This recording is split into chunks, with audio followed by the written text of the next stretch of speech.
नमस्कार, मैं हूं प्रवीण। स्वागत है आपका इंडिया टाइम 24 न्यूज में। आज हमारे देश की गौमाता पर एक संकट आया है।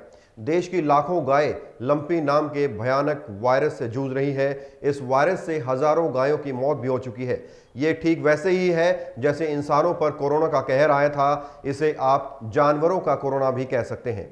ऐसे में तमाम ऐसी गौशाला और संस्था हैं जो गायों को इस वायरस से बचाने के लिए पूरा प्रयास कर रही है। इसी श्रृंखला में दिल्ली के लॉरेंस रोड के ब्रिटानिया चौक पर स्थित हेरिटेज ग्रैंड में गोसेवा संस्थान श्री गोधाम महातीर्थ पथमेड़ा से व्यास राधा कृष्ण जी महाराज श्रीमद् भागवत कथा का पाठ कर रहे हैं। इस कथा के जरिए लोगों को गोवंश की पीड़ा के बारे में जागरूक किया जा रहा है, उन्हें बताया जा रहा है। हर रोज हजारों लोग इस श्रीमद् भागवत कथा को सुनने के लिए पहुंच रहे हैं। द्वारका में स्थित महाराजा अग्रसेन हॉस्पिटल के senior vice president doctor Virendra Garg ने भी पथमेड़ा गौशाला लगभग 2 लाख देसी गाय के संस्थापक स्वामी दत्त शरणानंद महाराज के सानिध्य में सह परिवार पथमेड़ा गौशाला की सदस्यता ग्रहण की। देखिए, ये भारत की जो पुरातन संस्कृति है, इसमें गौ माता को एक माँ का स्थान दिया गया है। और वास्तव में हमारे भगवान श्री कृष्ण जी ने इतना सुंदर ढंग से इसको उपदेश दिया कि गाय सेवा के द्वारा उन्होंने क्षेत्र को किस प्रकार से शुद्ध किया जा सकता है, किस प्रकार से उनकी आजीविका चलाई जा सकती है, किस प्रकार गाय हमारा उद्धार करती है। जब हम गरुड़ पुराण सुनते हैं तो बताते हैं किस प्रकार से मृत्यु के बाद भी, जीवन में तो गाय हमारा उद्धार करती ही है, मृत्यु के बाद भी गाय माता हमारे को वैतरणी पार करवाने में मदद करती है। उस गाय माता का आज उस गाय माता पर बहुत बड़ा एक संकट आया है। जिस प्रकार से पीछे इंसान कोरोना से त्रस्त था, उसी प्रकार आज गाय माता ये लंपी डिजीज से त्रस्त है। देश में लाखों की संख्या में गोवंश को इससे नुकसान हुआ है और इसमें कोई दो राय नहीं है कि हमारा सबका फर्ज है कि इस समय आगे आकर हम गोवंश के लिए काम करें। गोवंश के लिए जो भी हम सेवा कर सकें वो सेवा करें। हर व्यक्ति की अपनी अपनी सामर्थ्य है, कोई तन से, कोई मन से, कोई धन से, जैसे भी गोवंश की सेवा कर सकता है। जो वेद लक्षणा जो गौ माता है, जो हमारी देसी गायें जिसको बोलते हैं, जिसके दूध के नाम पर बहुत सारे लोग आज अपना एक व्यवसाय चला रहे हैं कि A2 मिल्क, उस गाय की हम बात कर रहे हैं जो हमारी वेद लक्षणा गाय है। उसके संवर्धन के लिए, उसके संरक्षण के लिए आज मानवता को आगे आकर काम करना चाहिए। वर्तमान में संपूर्ण भारतवर्ष में जो वेद लक्षणा गोवंश है, उसकी स्थिति अत्यंत दयनीय है। हम वैसे तो अगर कोई सम्मेलन गाय के नाम से बुलाएंगे तो उसमें इतनी बड़ी संख्या में एकदम से लोग नहीं आएंगे। श्रीमद् भागवत कथा जो परम गौवत्स पूज्य श्री राधा कृष्ण जी महाराज के मुखारविंद से यहाँ चल रही है, दिल्ली के एक धूप सिंह जी गोयल परिवार की ओर से आयोजित की जा रही है। इस अवसर पर देश भर से पधारने वाले संतों द्वारा, कथा व्यास जी द्वारा जो वर्तमान में वेद लक्षणा गोवंश की स्थिति है उसकी जानकारी दी जा रही है। साथ ही अभी विगत 2-3 महीने से एक ऐसा भयंकर रोग केवल वेद लक्षणा गाय में आया है, अन्य किसी पशु में नहीं है, जिसको लंपी स्किन डिजीज नाम दिया है। आप लोगों ने मंकी पॉक्स का नाम सुना होगा। दिल्ली में कुछ दिन पूर्व उसके कुछ केस आए थे। बिल्कुल वही स्थिति गोवंश की है। सर्वप्रथम उसके शरीर पर कुछ छोटे छोटे फफोले होते हैं। फफोलों की संख्या और साइज बढ़ती रहती है। वो फफोले जिस गाय के शरीर के अंदर फूट गए, वह गाय तो 2-3 दिन में ही मुंह और नाक से पानी गिराते गिराते मर जाती है।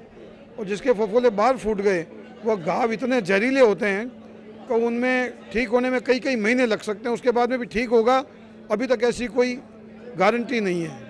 कोई इसकी वैक्सीन अभी तक डेवलप नहीं हुई है, कोई ट्रीटमेंट डेवलप नहीं हुआ है।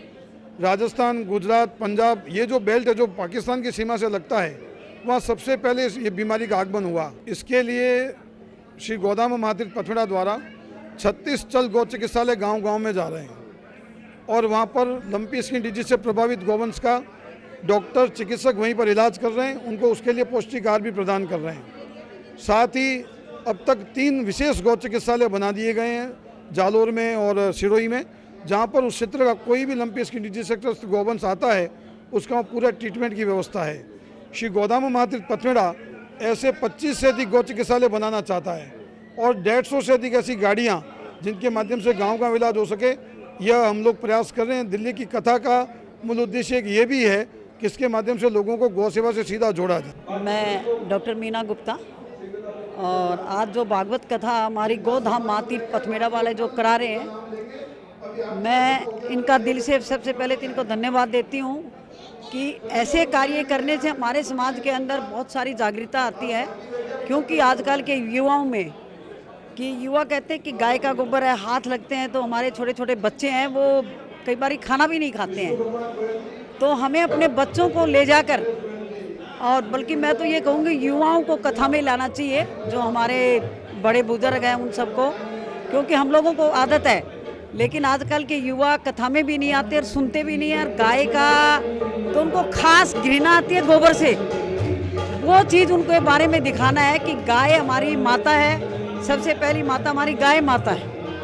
कहते हैं ना, एक हिंदी में एक कथा थी, गाय हमारी माता है, उसके 2 कान हैं, 2 पैर हैं, 4 थन है। तो हमें उसके बारे में यही है कि गाय का जितना, गाय के दूध से बहुत सारी चीज़ें बनती हैं, दवाइयाँ भी बनती हैं। और जब हमारा बच्चा पैदा होता है तो डॉक्टर कहते हैं गाय का दूध सबसे अच्छा होता है। और आज भी युवाओं के अंदर है कि गाय का दूध देना चाहिए, लेकिन रियल दूध कहीं है ही नहीं, बोतल के अंदर आता है, लेकिन वो दूध वो पिलाते हैं। लेकिन जागृत करना ये हमारे बुजुर्गों का और हमारा अपना काम है। हमारे बच्चों को हम कैसे जागृत करेंगे?